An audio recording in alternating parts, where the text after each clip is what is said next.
Great to be with you on CBN News. The law has passed. What's next? If you ask me what's next, I'm not a prophet. But if you ask me what I want the next step to be, I would say I hope that members from the opposition that openly supported this kind of reform in the past, and other people that care about the state of Israel, care about its economy, care about its security, will come back to their senses, sit and talk like normal people, like it usually happens in this building, and find a wide agreement, and it's very easy to reach it if there is good faith and goodwill. From our side, there is goodwill and good faith. I hope people from the opposition will talk. And then the next step is up to the negotiation. If we reach agreements on certain issues and certain issues need more time, we'll go with what we agreed on. Everyone in Israel understands the problem today. No one in Israel says there is not a problem with the justice system. But the way to change it, and the fact that I also prefer and think it's very important that it will be with wide agreements. But you cannot agree with yourself. You need someone else to agree with. And if the other side just runs away from any agreement, then you cannot give them the veto. But besides giving them veto on legislation, we're willing to talk about everything. Who are the members of the opposition that actually proposed very similar or the exact legislation that you had proposed and just passed? So first, Gideon Sar, it was in his website, word by word, the legislation, almost word by word, the idea that the reasonableness clause, which I know that sometimes lost in translation, no one wants the government to act unreasonably. That's not the question. The question is, who is the judge of what's reasonable and what's not? And Israel is the only country that I know of that the decision of who will be in the government, who the minister will be, what kind of policy you will adopt, the court can say it's unreasonable without showing any problem with the law or the process, just doesn't like the outcome, and says, I will decide instead of you.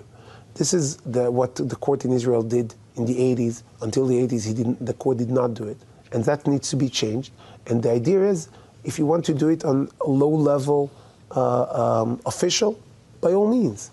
But if you want to do it on elected officials, on the government, on the minister, on the prime minister, you're not actually fighting with the government. It's not only a problem of separation of powers. It's a question of democracy. And when the court says it's unreasonable, it basically says, I decide and not the public. And that's not democratic. No other country will take it. You mentioned Gideon Sar. Any other leaders of the opposition? So Gideon Sar actually wrote it, speaking about it openly. There are a number of speeches, public speeches, when Yair Lapid said exactly that. He said that the court, using this reasonableness test, actually, and I'm using this as a quote, did a hostile takeover on the government of Israel. That's a speech Yair Lapid gave in 2014, in 2016. This problem, and I'm not even talking about law professors and leaders of the judges and Supreme Court justices and chief justices that criticized the use of this reasonableness test by the court for many, many years. I'm talking political players that are actually on the field today that were criticizing it in a very harsh terms. And now, because we offered it and they're not part of the coalition, they're bad-mouthing the same thing that they voted on and spoke about it before. And why would they do that? Because the demonstrations are not really about the reform in the justice system. And the outrage that the coalition, that the opposition members are fostering, it's not about the justice system. It's about the fact that they lost the elections. And they say, we do not accept this fact. And they went out and planned those protests way before we started doing anything.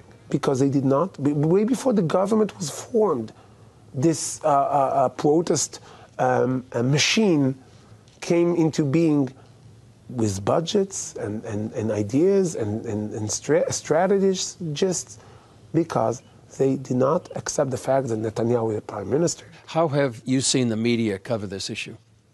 I think the media in Israel, and of course it affects the media outside of Israel, is heavily biased. For example, the fact that we spoke about before, that this bill, how many people, ask around the world, how many people know that what we passed here in the Knesset,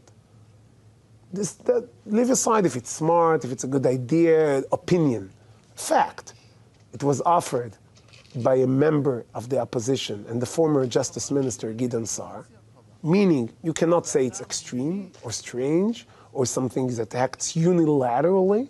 It was offered in the platform. It was offered by a justice in the Supreme Court, in articles, in rulings. It's putting substance to criticism for 40, that has been in the Israeli discourse for 40 years. It's not a new idea. Everything I'm saying is fact. It's not an opinion. You can think it's a good idea, you can think it's a bad idea. But the facts, it was in the coalition agreement, in the draft coalition agreement in 2019. It's not a new subject that appeared. It was offered in the Knesset by number of Knesset members, again, including members of the opposition, since 2015. If you read the news in Israel or around the world, you would get the impression that this crazy government got into power and decided, out of think loss, to bring something new that no one ever heard of, to solve non-existent problems and enforce their own views on the world. That's a lie. It's not about an opinion. That's a lie. That's not a fact. And the fact that no one knows this is because tremendous amount of money was invested